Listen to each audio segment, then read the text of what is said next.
Hello, YouTube. Today, it's been a while since I've gotten a figure review out, but I'm back with one, and today we're taking a look at the yolopark AMK um, Optimus Prime model kit. This isn't the AMK Pro. First off, this is not the AMK Pro version, so this does not have die-cast metal nor light up eyes, so it's the cheaper version. But I've been looking forward to getting this guy for a while because he looked fantastic, and he is fantastic. Now, just for some quick information before I really get into it, this is a model kit. You have to put him together. No screws or glue or stickers or anything like that required. What you see is what you get. All of this is in the box. The decals around his waist and stuff, his arms. None of this is stickers or paint or anything like that. He just looks like this. He's pre-painted and everything. So it just fit together perfectly. Now, first and foremost, the packaging is rather massive, so I kind of have to put it back here in frame. But it's huge. The box is huge. So I wasn't expecting it to be this big. There's a flap on the front that's velcroed on, and that opens up. And you can see the parts inside of here. This was in the front. This is the instructions, but when I opened it up, they were in the front instead of the back, which I guess is where they were supposed to be.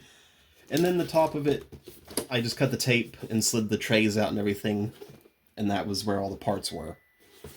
The back of the box is just a little diagram of Optimus, and then another picture of him there, and then a bunch of promotional stuff and, frankly, Japanese text I can't read.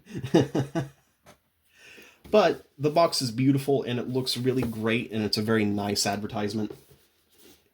And that's badass. It has the G1 artwork on the side. I didn't notice that. That's gorgeous looking. Rest in peace to the artist of this, by the way. I forget his name, but the artist of this G1 artwork passed away recently. Now, which is quite sad.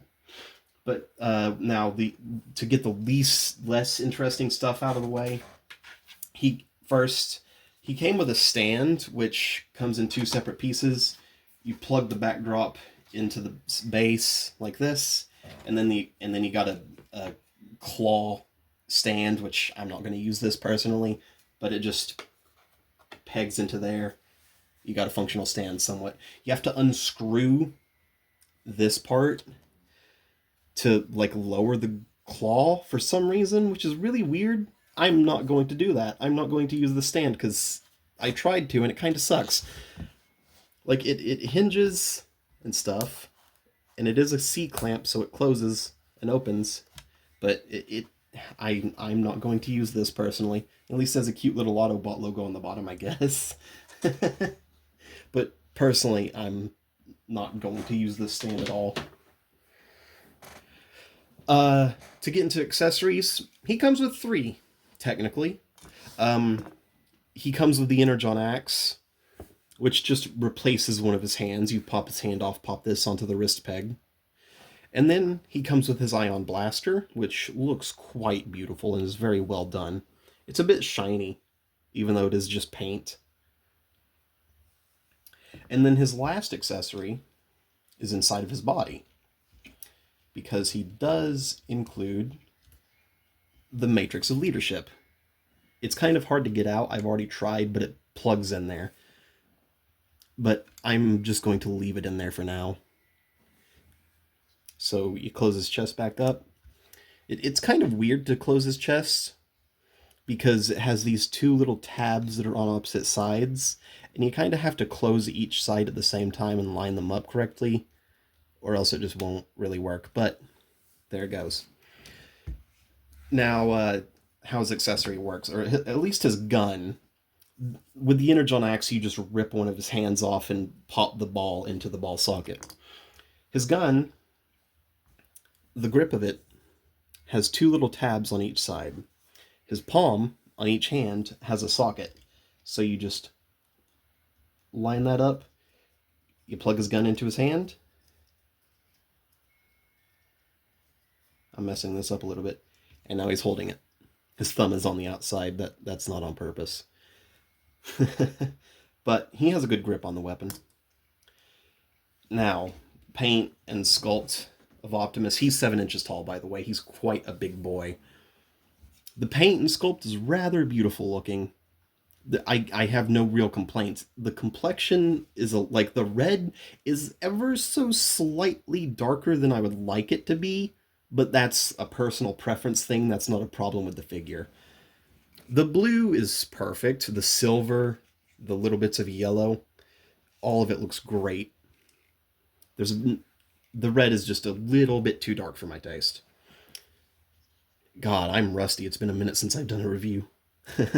But the detailing is immaculate. Also, obviously, this guy doesn't transform. It is a model kit you put together.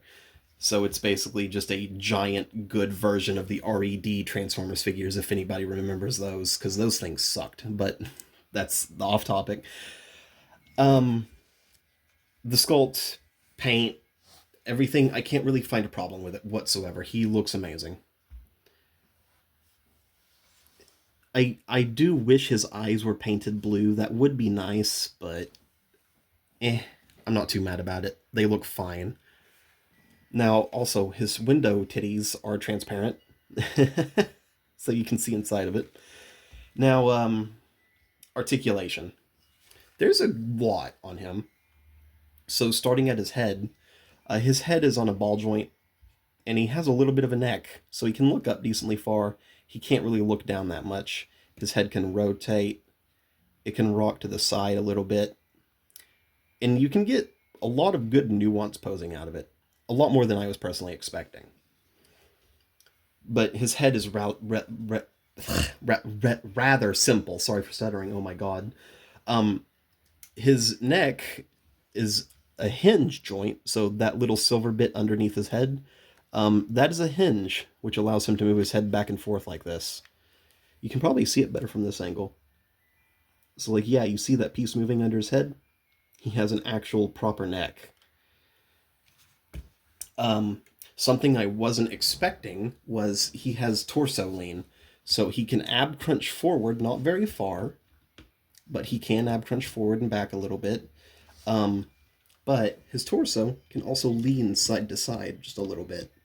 Well, that's more than a little. That's quite a lot for a character with this design. Um, his torso can rotate and all that, as you would expect. His arms have a forward butterfly joint that goes decently far. Like, that's insanely good looking. His shoulders can do a full 360 rotation. They are simply on a straight peg plugged into the body. So, I mean, hell, I can show you. See? His arm is just plugged into his body like that. He has a bicep rotation. A very nice, smooth rotation as well. It feels good to use. A double jointed elbow, which can go all the way up. That looks amazing. He's so mobile. His fingers, he has an individual thumb on a ball joint, so his thumb can move. And then he has a trigger finger, 3-finger split. So his index is separate from the last three, but the last three are together. But they bend at the knuckle and at the base of the knuckle and the first knuckle in the finger. So, they're very tight. If I can show you. Okay, there we go. So you can get him into a pointing pose with his fingers. This is a very awkward video. I'm rusty. I'm terribly sorry. His legs, or well, his waist actually. All of his hip skirts are separate pieces. So the front is two separate pieces. The sides as well, they can lift up individually. But his butt flap, I think this is one individual piece, because when I just move one of them, both of them go. So I believe this is an individual piece, so I'm not going to try to move them separately, because it seems they're intended to go together. He has a thigh rotation, of course. Interestingly enough, he has drop-down hips. So let me see if I can show you this. So he has drop-down hip joints. So you can move his legs out further if you want to. But normally his hips are up here, but you can pull it down on this little hinge to get more movement out of the leg for kicks and crouching positions and stuff. Now readjust his waist piece. Oh yeah, I already mentioned thigh swivel. Double jointed knee, which goes crazy high up. And then he has a little bit of toe movement. Not a lot. His feet are the most limited part of his mobility. So he has a little bit of up and down at the toes. This little ankle guard can move back and forth just a little bit. And when you're putting this figure together, if you have him or plan on getting him, when you're constructing his legs, make sure to put his foot on after you put this and the knee pad on, because the front and back of his legs are two separate halves. Like there's a core inside, and then these pieces are like shells going around to the core. But his feet, they are the most limited part of his body. He does have a decent ankle rocker from side to side. Like, it's not too bad. Like, it's more than functional. It has more going inside towards his waist than outside. But it's more than functional. And he feels quite good to pose as well. I'm still getting used to it because some of his parts are rather tight, such as his wrists and fingers. But it's not a problem. But I really enjoy this guy. He was $40 on Big Bad Toy Store, and I should put a link below in the description. So if you guys want to go check that out, go for it. He was $40. The die-cast version with light-up eyes was $70 on Big Bad Toy Store's website, but I didn't care about the light-up eyes, so I just went with this version. The die-cast would have been nice, though. But I'm out. I hope you guys have a good day and enjoy the video. Don't forget to hit like and subscribe if you feel like it. But I'm out. Peace.